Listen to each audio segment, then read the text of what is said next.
Well, guys, welcome back. We were hoping to show y'all a garden video this morning. We was actually planning on cleaning the garden up and maybe even getting it to the point of sowing a cover crop in it, but it's raining.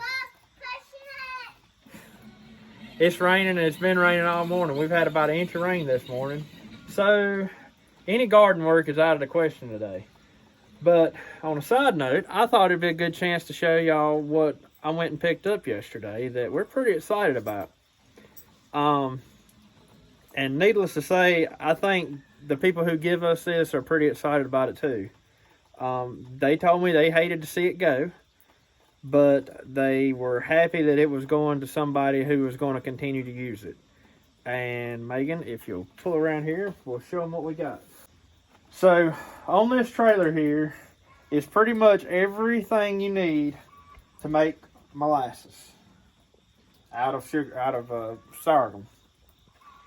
This is your main piece right here, and this is probably the most expensive piece between this and the vat. I'm not sure which one would be the most expensive, but these are getting harder and harder to find, and this is the press.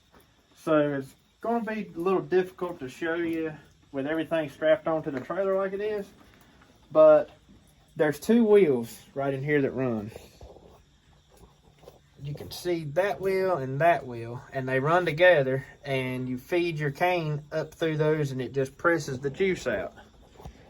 And this one is fixed to where there's actually a gearbox laying up here under some of this stuff on front of the trailer, to where you can run it behind a tractor on your PTO. Most of the older mills will have like a flat belt on them, to where you would hook like the old-timey flat belts off of a tractor or whatever onto the mill, or I've seen several that are drawn by a horse or a mule. But anyways, this one here, it is a handmade mill. Somebody made this mill. It's not bought or anything. But it works.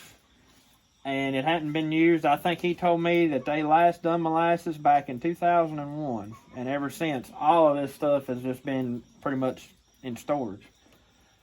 And then this right here is probably the next most important part. This is the vat.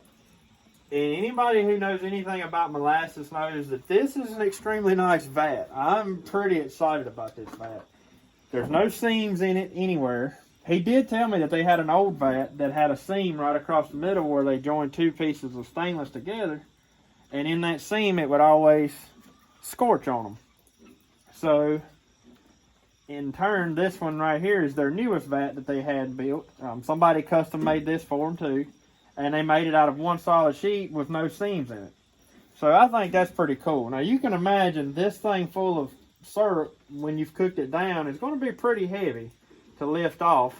So he had these little rings right here hooked on it.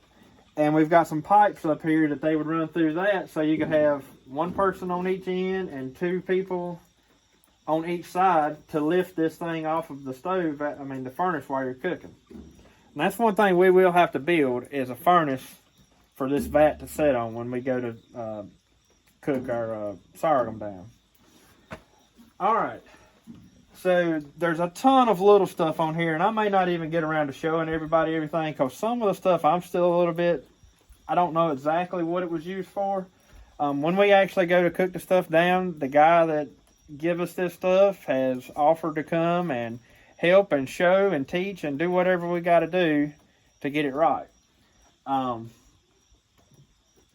in his words, he told me, well, he don't have kids or anything like that, and he said, I don't know anybody else who would be interested in keeping something like this going. And he asked me about it. It's actually been about a year or so ago, and we just now got time to get it yesterday. But he told me, he said, I'm so excited that I can give it to somebody that's going to keep the tradition going, because it's a dying art. And that made me feel special that he was willing to do that. I offered him money because, y'all, this is probably several $1,000s worth of stuff here. I offered him money for it. He wouldn't take it. He said, no, the only payment I request from you is you to use it and keep it alive. I said, that's fair enough. So we've got some work on our part here that we've got to do, though, to get ready for this. And it's not going to be this year. Y'all know we got the sorghum planted, but it's not going to be this year. Yeah, and he knows that. And yeah, it's not going to be this year. I'm hoping that by next fall, we can have our furnace built. I've got to actually fix a pad to put the mill on to where it can be bolted down permanently, and all that stuff's going to have to be done. Plus, I got to figure out where we're going to put it. Y'all, we don't have a lot of room around here to stick something like this. And this, once the mill and the furnace is there, that's there for good. It's not, you're not going to be able to move it. So I got to make sure I'm putting it in the right spot. But these are your paddles that you would, when you're skimming your molasses, you have to take the skimmings off the top. And then we've actually got some stands that's got a rubber squeegee on it. They're over there on the other side. We'll show you that he would use to keep them clean. So you would rub these against your squeegee and then go right back in there and skim the skimmings off the top. I thought that was pretty cool how he had all that made. This was to scoop some of the sediment and stuff out of the bottom, I think is what he told me he used that scoop for. Then let's walk around the other side. So the trash cans and stuff is on there because after they would squeeze, so one day they would strip the sorghum down, which you have to strip all the leaves down, and you would cut it. Or actually, I think you strip it and leave it standing a day or two, and then go back and cut it and gather everything up, and then they would press it like the next day. So then they would press it, get the juice out of it, and you would fill these trash cans full of juice, and it would run through this screener here, and then he had another screener we'd put some cheesecloth on and let it run through that too to strain anything out of it that's not supposed to be there. They give us these lard tubs here. That's what they would run it into after they, let's see, how did he say? They dipped them, after it's cooked down, they dip the molasses out of them pans and put them in these lard tubs, and also put cheesecloths over them as they're dipping them to keep it strained, everything, you know, keeping everything good and clean. So here's the squeegees. These little stands, I've got two of them here.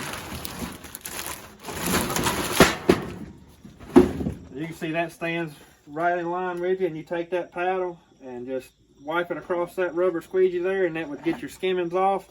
He said this is built perfect enough to have a 5-gallon bucket sitting under it to catch all of your skimmings that come off of it. And then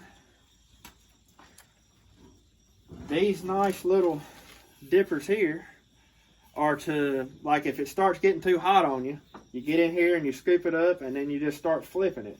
So all of it runs through the paddle, and you dip it up in the air, and you're just kind of letting the air cool it if it starts to get too hot on you. They give me like a whole pile of cheesecloth here. This little funnel looking thing goes onto the mill here, and that's what catches all your juice and runs this into, I can't even remember now what he showed me he used. It may go into I think it went into a bucket, and then the way they had it set up, they had like a little sump pump, which he gave me that too, and you would set the sump pump inside that 5-gallon bucket and pump it over into one of the trash cans. That's how they done it. So, but the coolest thing of all, and I told him I kind of even hated to use it because, so the lady, the guy who gave me all of this stuff here, his wife's daddy is the one who got them into making molasses. And he made this little tool right here. And this was a knife that you would use to cut the stalks of cane down. And it's made out of the end of an old saw blade. So this part right here has nothing to do with it. It's just what he used. This is the sharp side. And y'all, this thing is sharp. And you would take and put it down. You grab your cane right here and just and go across and cut it. Most people I've seen use machetes for that. But he made this tool especially for that. And when you cut it that way, when you're angled down like that, it's already pointed on the end. So it'll feed up into your mill, no problem. But I told him, I said, I kind of figured you'd want to keep that because her daddy actually made this tool. And he said, no, you take it on because you'll need it. So I just thought that was pretty special because I'm sure there's probably something else similar out there to it, but I know this is one of a kind. I mean, you can tell he looks like he probably used an old axe handle or something to make it out of. But I just thought that was pretty cool. So, and then the guy that actually gave me this stuff here, he made these. And these are knives that they used to strip the leaves off of the cane. So I've seen people before who will wear like a glove or something and they just go straight down the stalk and strip those leaves off. But he made these to where you just, and they're just made out of wood. They're just carved out of wood. Like that one actually looks like a machete, but it's solid wood. I just thought that was pretty cool too. Stuff like that right there, to me, is cool because that's a unique, one-of-a-kind thing that somebody took the time to make. They didn't buy it. They took the time to make it for a special job, and that's what they used it for. I mean, I think that stuff is so cool. But then there's some other stuff under here. These stands would go beside your furnace, and then I've got a set of rollers down here, some tracks. You might can see them if you get over here. These right here you would set up on those stands, and that way when you go to slide this off of the furnace when it's full of juice that you've cooked down, you don't actually have to pick it up. You can just slide it off, and once it hits those rollers, those rollers carry the weight and they slide on over here, and then it's off of the fire so it doesn't get any hotter and scorches or anything like that. Then at that point you're able to dip it out and start dipping your syrup out of this vat. But y'all, I'm sure there's something I've missed here. There's probably something laying on this trailer that I didn't get.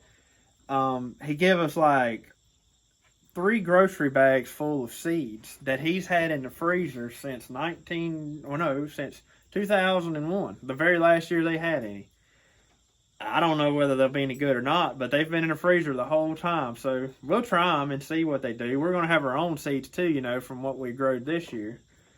And also, he gave me, 18 boxes? Mm-hmm.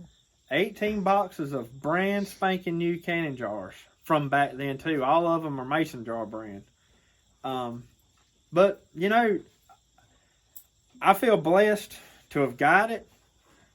Because I was just talking to a guy the other day who has done molasses for a very long time, and he said he would love to find a mill like that. And I mean, so I'm sure this guy knows people, and I'm sure they must be hard to find for him to say that because, he knows people all over and can't find a mill himself.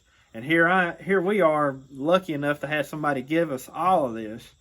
So we're definitely going to hold up our end of the bargain and do our best to keep the tradition going. This is something that I know very little about, but I'm very willing to learn everything there is to know about it.